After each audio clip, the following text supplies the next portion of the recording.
Selain itu, boneka tahu-tahu juga dianggap sebagai pelindung makam, serta sebagai perantara antara dunia nyata dan alam baka.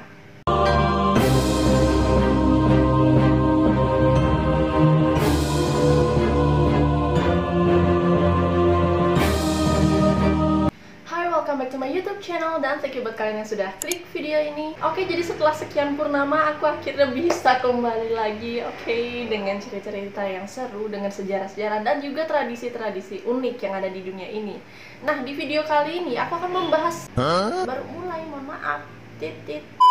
Oke, jadi di video kali ini aku akan membahas sebuah tradisi unik dari Indonesia, yaitu tradisi pemakaman adat Toraja yang disebut dengan Rambu Solo. Yang mana tradisi Rambu Solo ini akan dilanjutkan dengan pemakaman Londa. Nah, kira-kira seunik apa ya tradisi ini dan juga bagaimana prosesinya, itu kalian kan juga pasti penasaran. So, nggak perlu basa-basi lagi, let's get started.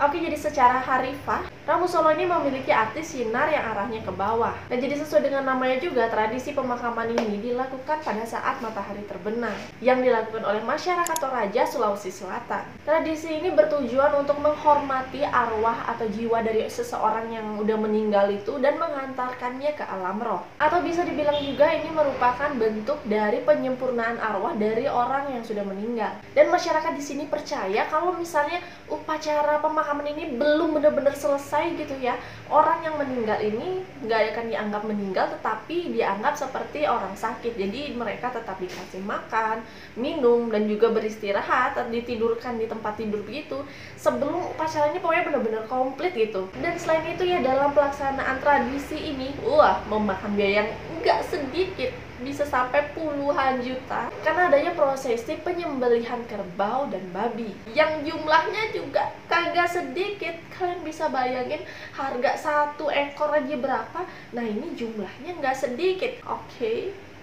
Jumlahnya ini juga tergantung dari strata sosial dari keluarga yang meninggal. Jadi kalau memang dia semakin tinggi, jumlah kurbannya ini juga akan semakin banyak. Oke, itu dia sekilas. Nah, sekarang kita masuk ke prosesi dari pemakaman Rambu Solo ini. Tapi aku akan jelaskan secara garis besar aja, biar nggak sampai besok gitu aku jelasinnya, oke? Yang pertama yaitu adanya acara persiapan dulu nih. Nggak mungkin semuanya tiba-tiba langsung jalan tanpa adanya persiapan. Nah, jadi dalam persiapan ini, keluarga yang berduka akan mempersiapkan hewan kurban tentunya, pakaian adat, dan juga bahan-bahan ritual lainnya. Selanjutnya yaitu masuk ke prosesi pemakaman sementara.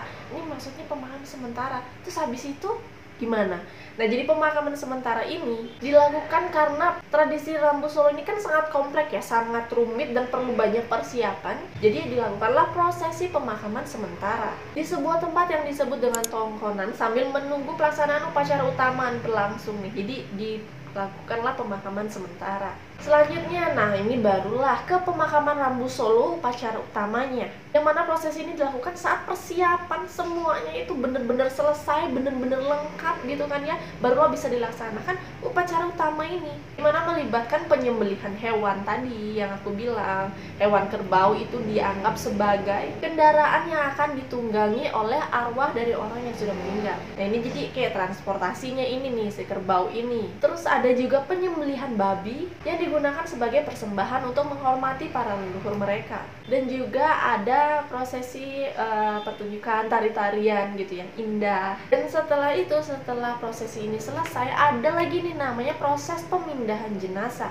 Nah, kalau tadi jasadnya ini akan dimakamkan sementara, dan sekarang ini jasadnya akan dipindahkan ke makam keluarga yang lebih permanen. Selain prosesi utama yang penting, ternyata prosesi ini juga termasuk bagian penting gitu, makanya dilakukan sangat hati-hati, sangat detail, dan sesempurna mungkin. Bukan sesempurna mungkin, harus sempurna, harus perfect, nggak boleh ada yang kurang. Yang mana setelah pemakaman Rambu Solo ada yang disebut dengan pemakaman Londa, dimana mungkin kalian sering lihat tuh di TV atau di TikTok, YouTube, di Google, dimanalah kalian lihat.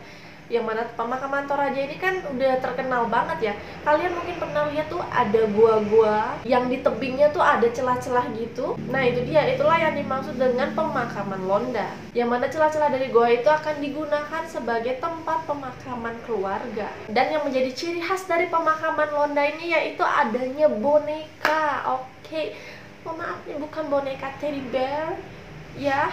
tapi boneka-boneka dari kayu yang kalau aku ngeliat oke, lumayan serem gitu kan ya. Yang mana boneka ini disebut dengan boneka tahu-tahu. Jadi tahu-tahu ini berasal dari kata tahu yang kalau diartikan itu berarti manusia. Sedangkan dalam bahasa Indonesia kalau pengulangan tahu-tahu itu berarti sesuatu yang menyerupai gitu kan ya. Jadi sesuatu yang menyerupai manusia. Dan boneka ini juga dikatakan mewakili dari semangat orang yang meninggal waktu masih hidup itu, dan semangatnya tidak akan luntur walaupun di alam baka. Makanya boneka tahu-tahu ini dibuat semirip mungkin sebagai wujud manusia, dan juga karakternya sesuai dengan orang yang meninggal itu, gimana waktu semasa hidupnya, memakai pakaian adat Toraja juga. Selain itu, boneka tahu-tahu juga dianggap sebagai pelindung makam serta sebagai perantara antara dunia nyata dan alam baka. Nah terus walaupun ini boneka gitu ya, tapi pembuatannya nggak sembarangan. Jadi saat pembuatan maupun sebelum pembuatan ada ritual-ritual khusus yang dilakukan agar boneka ini menjadi sakral. Jadi nggak bisa tuh dibuat sembarangan, ambil kayu terus langsung tak-tok, diukir-ukir biar jadi bentuknya kayak manusia terus didandanin, nggak bisa kayak gitu. Nah kalau Rambu Solo ini merupakan awal dari perjalanan arwah orang yang udah meninggal. Nah Rambu Solo ini perjalanan awalnya, sedangkan pemakaman Londa ini merupakan tahapan akhir,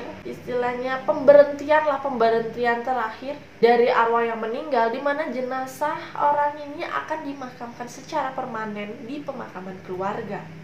Oke, itu dia sekilas mengenai pemakaman adat Toraja yang cukup terkenal, dan juga aku tertarik sih bahas yang ini karena emang aku sering lihat di TV-TV gitu kan ya, kayaknya keren nih gitu, unik, apalagi yang jadi ciri khas ya boneka tahu-tahu itu. Nah walaupun boneka ini memiliki arti makna yang sangat sakral gitu ya, tapi seiring perkembangan zaman boneka ini sudah menjadi gimana ya, kayak menarik perhatian para seniman juga, dimana boneka ini dibuat bukan cuma untuk tradisi ini, tapi diperjualbelikan. Jadi kalau wisatawan yang datang ke Indonesia gitu seneng kan ngelihat yang boneka-boneka unik gini gitu. Jadi kayak itu diperjualbelikan sebagai souvenir. Ya walaupun begitu, tapi tentunya dalam proses pembuatannya jelas beda ya untuk diperjualbelikan dan untuk pemakaman, prosesi pemakaman ini. Gimana nih menurut kalian? Mungkin kalian ada masyarakat Toraja, kalian mungkin bisa komen di bawah. Sorry kalau misalnya aku ada kekeliruan sedikit. Kalau kalian mau menjelaskan, mau menambahkan, silahkan tulis di kolom komentar.